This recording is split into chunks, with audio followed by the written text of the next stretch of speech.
Bismillahirrahmanirrahim. Assalamualaikum warahmatullahi wabarakatuh.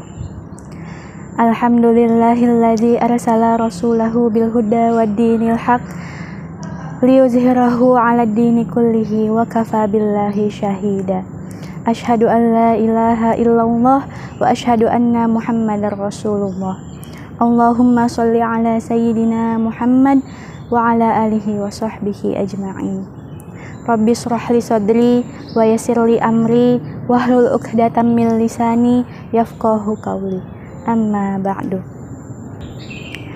Sobat Faslun yang dirahmati oleh Allah Subhanahu wa taala, coba kita renungkan, dalam satu hari berapa banyak waktu yang kita habiskan hanya untuk melihat gadget. Entah itu melihat konten-konten dari berbagai platform, scrolling sosial media, maupun yang lainnya. Dan tanpa kita sadari, waktu berjam-jam kita telah habiskan hanya untuk melihat gadget yang mungkin belum ada manfaatnya. Dan yang jadi pertanyaannya, seberapa lama waktu yang kita gunakan untuk membaca yang benar-benar akan menambah ilmu pengetahuan kita? Ini menjadi tantangan bagi generasi kita saat ini, di mana kita banyak menerima informasi dari berbagai media. Tapi untuk minat membaca dan menuntut ilmu itu masih tergolong sangat rendah. Padahal jika kita kembali kepada ajaran Islam, wahyu pertama yang diturunkan oleh Allah Subhanahu wa taala kepada Nabi Muhammad SAW adalah perintah untuk membaca. Sebagaimana dalam Quran surat Al-Alaq ayat pertama yang berbunyi, Bismillahirrahmanirrahim.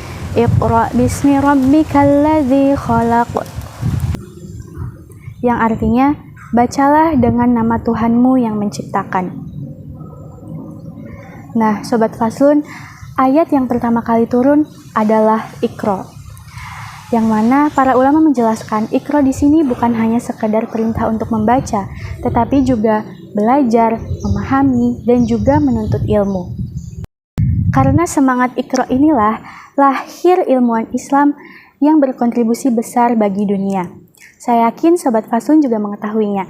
Yang pertama yaitu Ibnu Sina. Beliau merupakan ilmuwan ahli kedokteran. Beliau mempunyai buku yang bernama The Canon of Medicine, yang bukunya dipelajari di berbagai universitas di dunia hingga ratusan tahun, bahkan sampai saat ini. Juga seorang ilmuwan dalam bidang matematika, yaitu Al-Khwarizmi, beliau yang mengenalkan konsep aljabar kepada kita semua.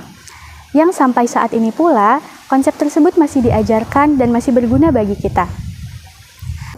Nah, dari ketiga tokoh tersebut, mereka memiliki satu kesamaan, yaitu mereka mencintai ilmu serta memiliki kebiasaan belajar dan juga membaca. Maka tidak heran, peradaban Islam pada masa itu menjadi salah satu peradaban yang paling maju di dunia. Sobat Faslun yang dirahmati oleh Allah, maka janganlah kita menjadi generasi yang malas membaca dan yang hanya menghabiskan waktunya untuk hal-hal yang tidak bermanfaat. Marilah kita mulai membaca, karena sejatinya umat Islam dahulu bangkit karena Iqra, karena semangat akan membaca dan karena semangat akan menuntut ilmu. Maka mari kita mulai dari diri kita sendiri, mulailah dari hal-hal yang kecil, tidak harus langsung membaca buku yang tebal, tapi kita bisa memulai dari membaca Al-Quran tiap hari, membaca buku yang berisi ilmu pengetahuan, dan kita juga bisa meluangkan waktu untuk mengikuti forum-forum diskusi yang membahas mengenai buku. Karena bisa jadi perubahan yang besar dalam hidup kita itu dimulai dari satu halaman yang kita baca hari ini. Maka semoga kita semua termasuk orang-orang yang haus akan menuntut ilmu, mencintai ilmu, dan selalu berusaha menjadi yang terbaik setiap harinya. Sekian dari saya, kurang-kurangnya mohon maaf. Wabillahi taufik wal hidayah. Wassalamualaikum warahmatullahi wabarakatuh.